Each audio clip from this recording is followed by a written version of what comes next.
late 12th century BC, a time of heroes, romance, legends, and gods. It's time for a tale of a man so down bad for a hottie that he kicked off an entire war just to be with her. This is of course the Trojan War explained.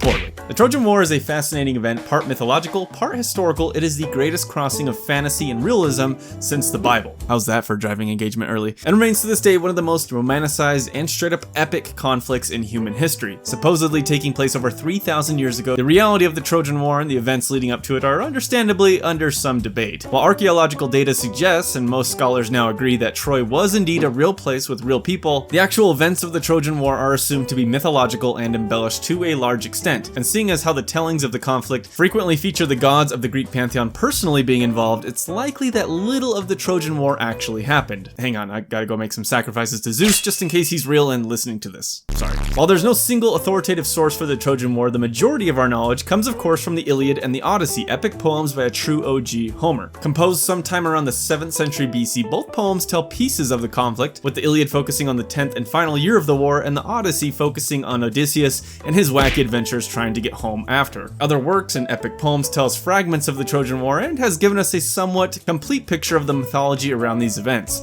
There are of course disagreements and discussions around the order of events, but for the purposes of this poorly done retelling, I'm gonna go with the story that sounds the coolest. As with all of life's problems, the war begins with the squabbling of women. That's a bit sexist. The Greek goddesses Hera, Athena, and Aphrodite had some disagreements over who was considered the most beautiful, and as each tried to claim a gift meant for the fairest at a classic Greek god mixer, they decided to settle it amongst themselves by finding a random mortal dude in a field who was shepherding some sheep and deciding to let him make the call. Each offered him a gift unique to their godliness, in this case power, wisdom, and love, if he chose them respectively. The dude decides to go with love, and to reward him, Aphrodite causes the most beautiful woman in the world, Helen, to fall madly in love with him. She abandons her husband just to be with him. This random dude is of course Paris, Prince of Troy, a handsome if not somewhat cowardly member of Trojan royalty. As expected, Hera and Athena are not too pleased with his choice, and neither is Menelaus, Helen's husband and king of the notoriously peaceful nation of Sparta. In his fury, Menelaus seeks his brother Agamemnon, king of Mycenae, who calls upon the kings, princes, and armies of Greece to wage war against Troy for this insult against his kin. After some light threats of baby murder, the Greeks grudgingly agree to follow the brothers to war. Legendary Grecian heroes include Odysseus, Ajax the Greater, Ajax the Lesser, Diomedes, Nestor, and of course the mighty Achilles, banding together with one of the greatest hosts the world had ever seen, and so the Achaeans are assembled. Hoping for good omens, the prophet Calchas makes a sacrifice to Apollo, the sun god. Following the ritual, a snake slithers from the altar to a nearby nest of sparrows and eats the mother and 9 chicks. The snake then turns into stone. Calchas interprets this as a sign that Troy would fall in the 10th year of the war,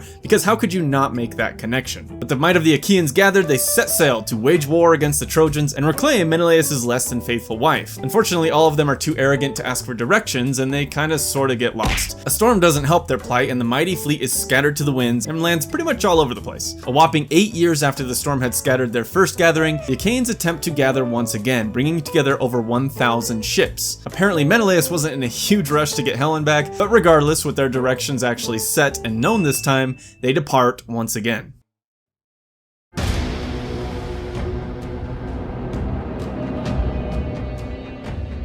The mythology of the Trojan War, like all Greek stories, is rife with allegories, prophecies, and foretellings. One prophecy being that the first Achaean to set foot on Trojan soil would be the first to die. With the Trojan forces led by Prince Hector, greatest warrior of Troy and brother to Paris, waiting on the beachhead for the attack, Protesilaus, leader of the Phaeacians, sees Odysseus land and leap off his ship. Thinking himself safe from the prophecy, he also jumps off, before seeing Odysseus yell "Psych!" and revealing that he had actually tossed his shield down and landed on that instead, thus never touching Trojan soil. Hector promptly charges and kills Protesilaus, making him the first to fall. Oh, Odysseus, you little scamp.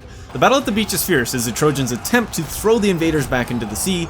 Eventually, with more and more Achaeans landing, the Trojans are forced to retreat behind the great walls of their city. With the beachhead made and secured, Troy, said to be unbreakable, is well and truly under siege. Not much is written of the first 9 years of the war, but suffice to say the walls of Troy proved very wall-like and apparently impenetrable. Besides the odd assault on the city here and there, most of the Achaeans' time was probably spent sitting around, waiting, chatting, eating, and occasionally raiding nearby cities and settlements. Just your average decade-long siege. Ever the tactician, Agamemnon displays some truly spectacular leadership skills by pissing off the best and most beloved warrior in his army at the cusp of the 10th year of the siege. In a fit of insecurity, Agamemnon forces Achilles to give him Chryseis, a woman Achilles had captured during one of the raids, and one he had grown quite fond of. Naturally, this does not necessarily thrill Achilles, who withdraws himself and his elite troops from the battlefield. Patroclus, Achilles' closest companion and confidant, is concerned for the morale and losses the Achaeans are sure to suffer as a result. He attempts to convince Achilles to let him buff himself with Achilles' legendary armor, which has the highest armor stats of any in the war. However, Achilles refuses to let him fight. The two armies gather outside the walls of Troy in full force for the first time since the initial landing, and in an attempt to end the long stalemate, Menelaus and Paris agree to a duel to settle the conflict once and for all, with Helen as the prize. Menelaus, being a level 10 Spartan warrior and Paris being, well, Paris, smashes the prince into the dirt and is about to score the killing blow when Aphrodite, ever the simp for Paris, intercedes and saves her beloved hero. This is a clear violation of the duel and the temporary truce, and one of the most bloody and vicious battles of the war kicks off. Various interventions of the gods, the strength of heroes on both sides, and the full might of the two armies see unprecedented carnage in the war to that point.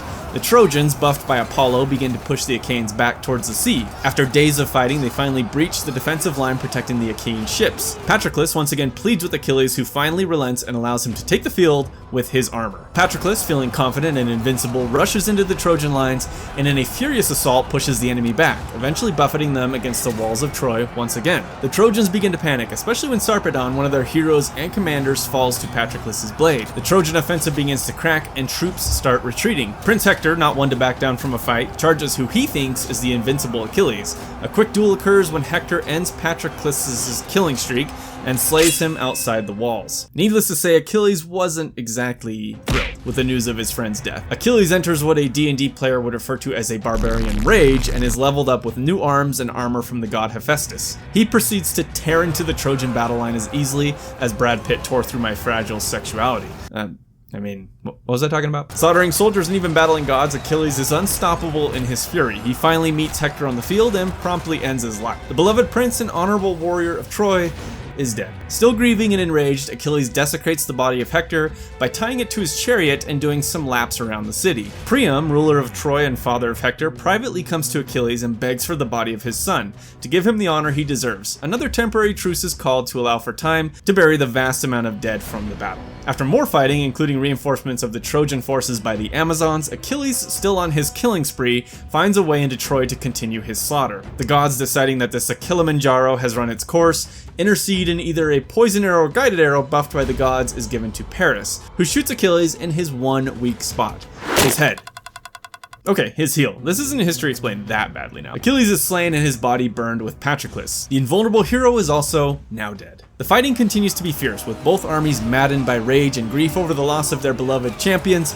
Paris also falls during this fighting, somewhat ironically shot by an arrow by the rival archer Danny DeVito, aka Philoctetes. Wanting to finally end the war, Odysseus, ever the schemer, comes up with one of the most infamous ruses in human history, involving a certain hollowed out wooden horse. Odysseus makes a gamble, constructing a wooden horse and stuffing it with Achaean soldiers, himself included. He figures a horse, a sacred symbol to the Trojans, is unlikely to be burned or destroyed on the spot, and has the rest of the Achaean forces retreat while they sit in the horse on the beach alone. The Trojans, thinking the Achaeans have finally fled and drunk on their victory, bring the horse inside and begin to celebrate. As night falls, Odysseus and the Achaeans slip out of the horse and open the gates from the inside. This is kind of where our story turns from an epic battle into the more brutal and horrifying reality of war, as the sacking of Troy causes the streets to run red with the blood of Trojans. While the defenders do fight valiantly, they are eventually overwhelmed and the entire city put to the sword and flame. The devastation is so severe that many notable Greek characters involved are brought to justice and killed by the gods themselves,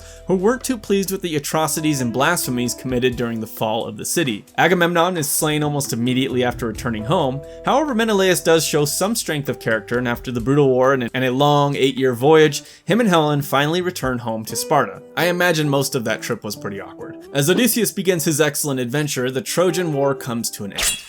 Ultimately, like most Greek epics, it is basically the story of various simps simping for each other, and now you poorly know a little bit more about this epic conflict. I hope you enjoyed the video. If you did, consider subscribing for more, and let's continue to learn poorly.